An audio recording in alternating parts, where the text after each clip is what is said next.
Tokyo Ghoul episode 3. Alright, but this episode we didn't get much action like we got the last two episodes. It was a pretty much slow episode for our first time. And you know, we need these kind of episodes for this kind of series, because we can't just expect action. Because we get bored of it. You know, okay, we won't get bored of it, but we won't anticipate it as much as we would want to, right? So, you know, and we also need these kind of episodes to progress the plot, to see what's happening in other areas, and to get a little bit more hyped up for these other characters. Because right now we are hyped up for these characters, and we get a lot of anticipation. And you know, right now the main two characters that stick out are the doves, which I think this anime is referring these guys as the government. These guys are called doves. That's what the ghouls refer them as. And I guess their main job is to drive out the ghouls. It's Maro and Amon. Okay, these fools are the definition of badass. Because, you know, first of all, we got this other guy looks like Mr. Hyde. Like Jekyll and Dr. Hyde. This guy looks just like one of those guys. They probably are the same guy, you know. You know how Mr. Hyde has a bad side and a good side? That's their bad side and good side. Like, really, right there individually. And this guy has this one eye that's bigger than the other, and he just looks pretty cool. You know, look, he just looks like he doesn't give a shit about anything. And you know, he gives no mercy. He gives no mercy. He'll kill you on the spot right there if he has to, if he doesn't get the information he wants. And that's pretty fucking badass, man. And with the other guy, is like that calm guy. You know, he questions you. He's a good guy, the good cop, and the other guy just a bad cop. So you know, at first I thought, how in the hell do you fight these ghouls? Because at first, you know, I thought ghouls only could kill other ghouls, and that's it. But then we see these guys actually killing these other ghouls, and they're actually hurting them. Correct me if I'm wrong, in episode 1, that TV doctor, whatever I was talking, said ghouls cannot be penetrated by anything. They can't get hurt, they can't stab themselves and all that shit.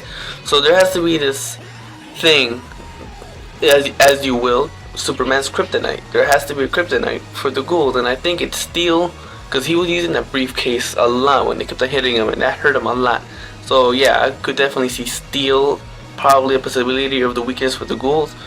Yamori, yeah, that fool, dude, he knows how to make entrances. That fool makes badass entrances. The first time we saw him, he was wearing that mask with that fucking wrench. That fool carries a wrench. That's how you know you're badass, fool, if your main weapon is a wrench. Think about that shit. He's so fucking strong, he has to carry a wrench for his backup weapon. What the fuck? He shows up and he demands another wrench to this doctor. So, okay, they introduce him to this doctor. I don't know if he's gonna play an important role or anything, but we see that his family are ghouls, and you know, they're living a horrible life. Cause you know, one of the family members is a little girl. She's little.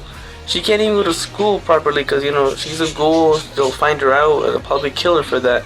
So she doesn't know much. She has to be homeschooled. And in the end, we see Taneki being the good little brother he is. You know, he's a nice guy still, and you know, he helps her. He tells her some words. He helps her, tutors her. And now they're close again. They're fucking close. But don't get me wrong. When I first found out she was a ghoul, I was like, what the fuck?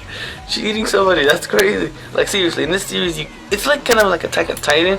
You know, instead of wondering, alright, who's gonna die, it's more like, who's a ghoul? Who the fuck could be a ghoul? Because anybody here could be a ghoul, and that's fucking insane.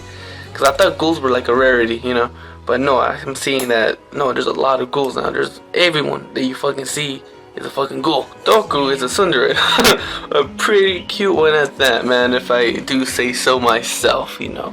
But, you know, she's fucking adorable, you know. She's getting mad at the Kaneki for no fucking reason. For no reason whatsoever. But, you know, she just does that because, you know, that's her personality. And, yes, it's probably because, you know, she has a crush. But, you know, we don't get to that yet, right? That's going to probably be in the very end. But, yes, that's probably why. Then we'll also see how they actually get their food, because you know, this place that they're living at is called Atekini. Hopefully I'm pronouncing that right. That's where mostly all the ghouls gather up, drink their coffee, take shelter. And you know, when they say 20th ward, I don't know if that's like the sections. I don't know if there's like these other 20 wards that other ghouls live at. That's probably most likely what they're talking about. And theirs is probably the most peaceful one. And you know, that's where they live. That's where they shelter. That's where they just hang out. And they could like be themselves. Be ghoulish. Always thought, how in the hell do they get their food? Do they actually go out and kill people? But no, I guess they go to this fucking cliff where people actually jump off it. And that's where they get the food. They just get the remains. That's pretty funny when you think about that. And the main thing is we got a lot of characters. What they're more like.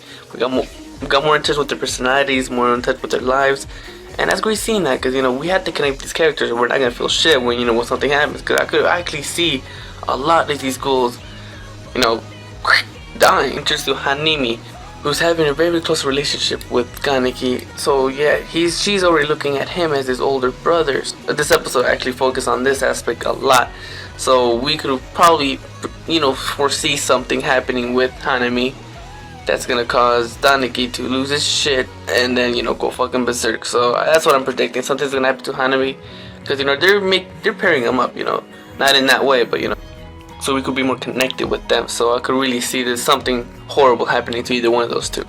But yeah, we also find out that, you know, Nishiki, that fucking 4-eyed bitch, yeah, he's good. You know, he's in a hospital. He's not dead yet, and he kind of knows what's going on, but he's not really telling anybody. But, you know, deep down he knows. Yeah, we saw that in the last episode. We also see that too. There's all these other ghouls, you know, the binge eater, and I kind of forgot the other two, but I think it was Enchanter and something else. But, you know, there's a lot of types of ghouls. There's a lot of types of ghouls too, so that just makes it even more interesting, right? And yeah, man, you know, if I left anything out, I'm sorry, but I gotta get through these reviews quickly. Thanks again, guys. Take care. Like, comment, subscribe for more reviews and all that great stuff, guys. Thanks again. Take care. Be safe. Have an awesome day.